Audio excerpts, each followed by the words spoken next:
सर्वप्रथम यहाँ पर उपस्थित हमारे महाविद्यालय के प्राचार्य जी, उपस्थित समस्त माननीय शिक्षकगण, सभी अतिथिगण और सभी छात्रगणों को मैं प्रणाम करती हूँ और मेरी ओर से आप सभी को गणतंत्र दिवस की हार्दिक शुभकामनाएं।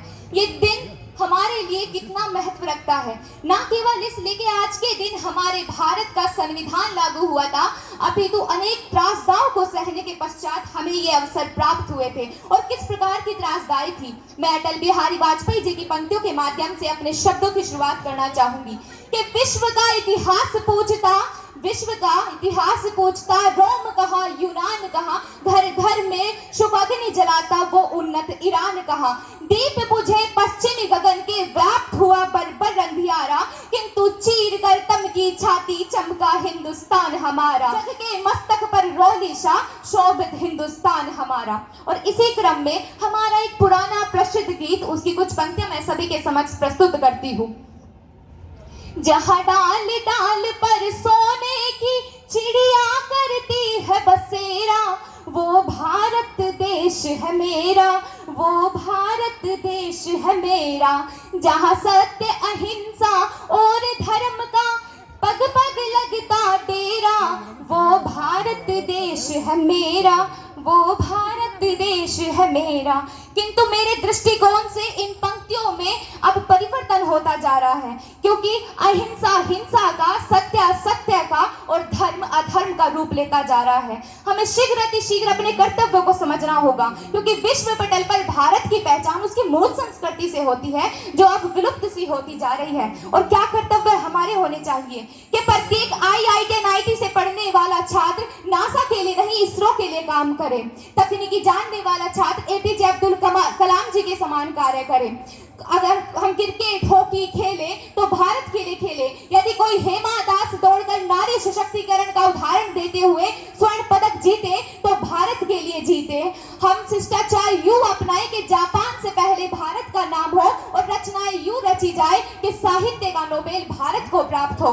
पर्यावरण संरक्षण के साथ अतिथि देवो भव जैसी भावनाओं को जागृत करने की आवश्यकता है। इसलिए जो युवा दौड़ सकता है वो दौड़े, जो चल सकता है वो चले और जो रेंग सकता है वो रेंगे, किंतु अपने कर्तव्य का निर्वहन अवश्य करे।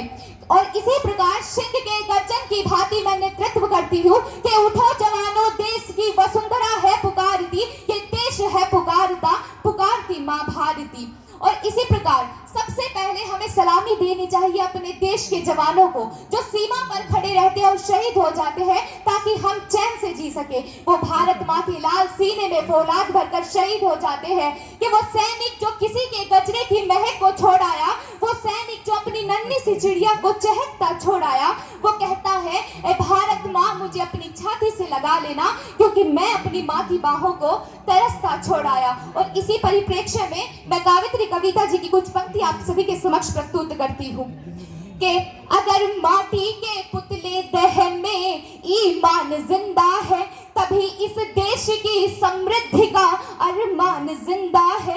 न भाषणों से है उम्मीदें, न वादों पर भरोसा है, शहीदों की बदौलत ही हिंदुस्तान जिंदा है, शहीदों की बदौलत ही हिंदुस्तान जिंदा है। कि दर्शन दर्पण का करो चित्र, हर ओर भला है चंगा है, लहराता नील गगन पथ पर अपना पूज्य तिरंगा है। और किसके बल पर लहराता है कि तैयार हमेशा रहते हैं दुश्मन का दर्प मिटाने को, सकुचाते नहीं किशोर यहाँ बलिवेदी पर चढ़ जाने को। और वो कहते हैं कि हम इसे बटने नहीं देंगे, हम इसे बटने नहीं देंगे, चाहे आ जाए महाप्रलय। और सबसे करबद्ध निवेदन है, बोलो भारत माता की, बोलो भारत माता की।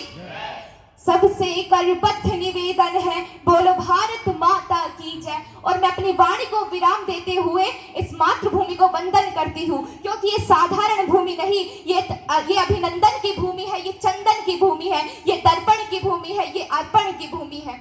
सप्तकोटि कंठा गल गल निनाद कर ले, नी सप्तकोटि भुजै धृत खड़गर वाले, सप्तकोटि कंठा कल कल निनाद कर ले, नी सप्तकोटि भुजै धृत खड़गर वाले। अब लागे मत बले बाहुबल धरणी, नमामि तरणी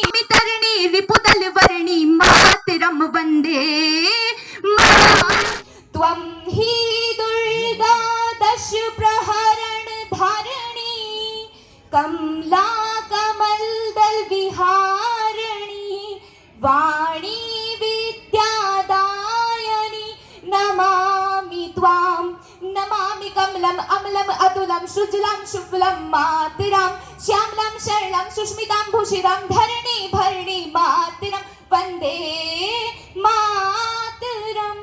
जय हिंद जय भारत।